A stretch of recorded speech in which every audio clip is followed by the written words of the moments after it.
Magandang araw at mabuhay mga kababayan. Welcome to Voices of Filipino in Nation and Innovation.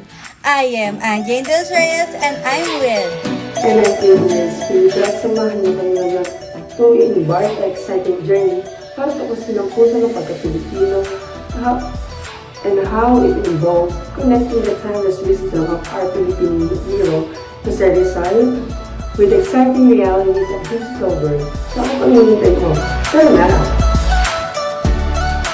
Maraming salamat, Angeline and kay G. Para maintindihan natin kung saan tayo ngayon, we must first look back. Ang kwento natin ay nagsisimula kay Dr. Rizal, isang visionary na ang pagmamahal sa bayan ay nagpapaalam ng revolusyon ng isipan. His writing, like Noli Me Tangere and El Filibusterismo, weren't just like novels, sila ay mga panawagan para sa kaliwanagan at kalayaan. Tama ka dyan, Sarah. Tinuro ni Sir kung ano ang power of education, importance of self-dignity, at the courage to stand up for justice. Hindi na kayo sa mga kasaysamahan sa akin na mumula sa kanyang mga edukado ng pusong mamamayan.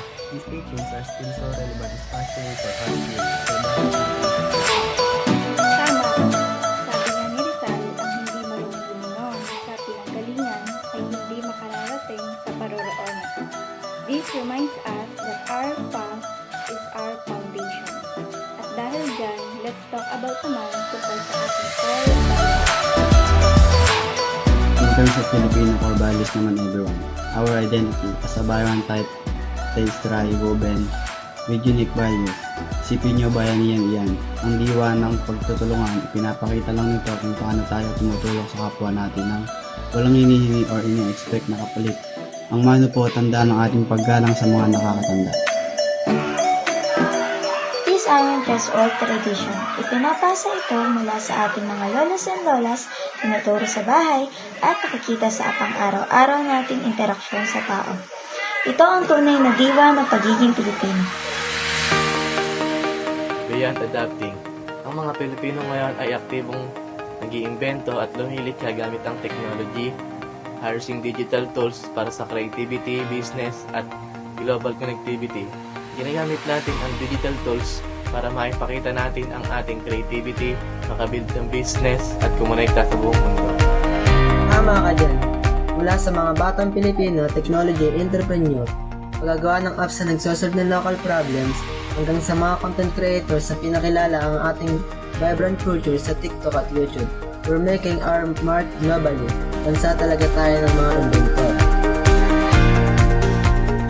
Tinutulungan din tayo ng digital technology na pangalagaan ang kasaysayan. Isipin niyo ang Intramuros. Ang history nito ang binibigyang buhay sa pamamagitan ng virtual reality tools. Nagiging way natin ang digital technology sa nakaraan at kinabukasan.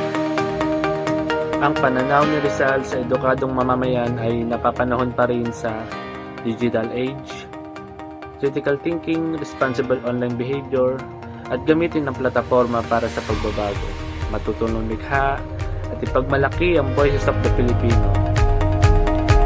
Maraming salamat again for joining us in the insightful episode of The Voice of the Filipino in Nation and Innovation.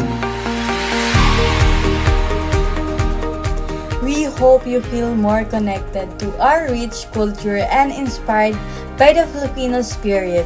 Keep exploring, keep learning, and always be proud to be Filipino. Mabuhay ang Pilipinas! Paalam!